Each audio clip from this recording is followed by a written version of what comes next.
Chapter 43. And the famine was sore in the land, and it came to pass, when they had eaten up the corn which they had brought out of Egypt, their father said unto them, Go again, buy us a little food. And Judah spake unto him, saying, The man did solemnly protest unto us, saying, Ye shall not see my face, except your brother be with you. If thou wilt send our brother with us, we will go down and buy thee food. But if thou wilt not send him, we will not go down. For the man said unto us, Ye shall not see my face, except your brother be with you. And Israel said, Wherefore dealt ye so ill with me, as to tell the man whether ye had yet a brother? And they said, The man asked us straitly of our state, and of our kindred, saying, Is your father yet alive? Have ye another brother? And we told him according to the tenor of these words. Could we certainly know that he would say, Bring your brother down?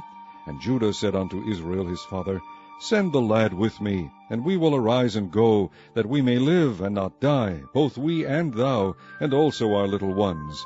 I will be surety for him, of my hand shalt thou require him. If I bring him not unto thee, and set him before thee, then let me bear the blame forever. For except we had lingered, surely now we had returned this second time. And their father Israel said unto them, If it must be so now, do this. Take of the best fruits in the land in your vessels, and carry down the man a present, a little balm, and a little honey, spices and myrrh, nuts and almonds. And take double money in your hand, and the money that was brought again in the mouth of your sacks, carry it again in your hand, peradventure it was an oversight. Take also your brother, and arise, go again unto the man. And God Almighty give you mercy before the man, that he may send away your other brother and Benjamin. If I be bereaved of my children, I am bereaved.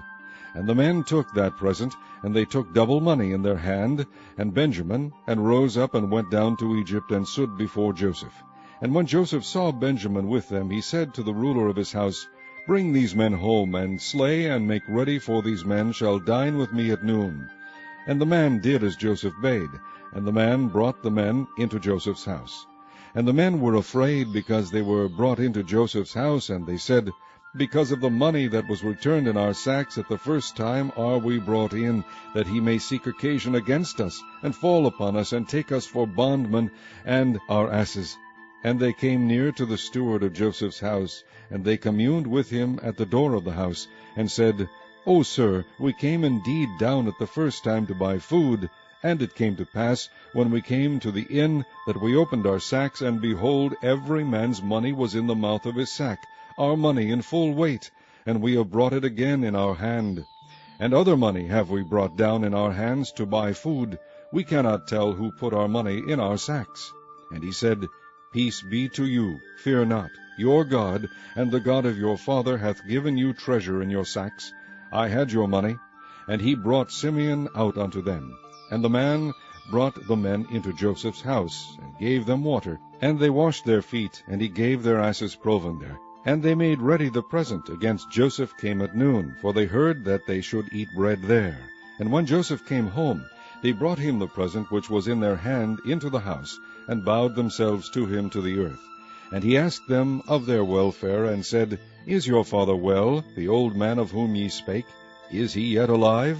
And they answered, Thy servant our father is in good health, he is yet alive. And they bowed down their heads and made obeisance. And he lifted up his eyes, and saw his brother Benjamin, his mother's son, and said, Is this your younger brother, of whom ye spake unto me? And he said, God be gracious unto thee, my son. And Joseph made haste, for his bowels did yearn upon his brother. And he sought where to weep, and he entered into his chamber, and wept there. And he washed his face, and went out, and refrained himself, and said, Set on bread. And they set on for him by himself, and for them by themselves, and for the Egyptians which did eat with him by themselves, because the Egyptians might not eat bread with the Hebrews, for that is an abomination unto the Egyptians. And they sat before him, the firstborn according to his birthright, and the youngest according to his youth. And the men marveled one at another. And he took and sent messes unto them from before him. But Benjamin's mess was 5 times so much as any of theirs. And they drank and were merry with him.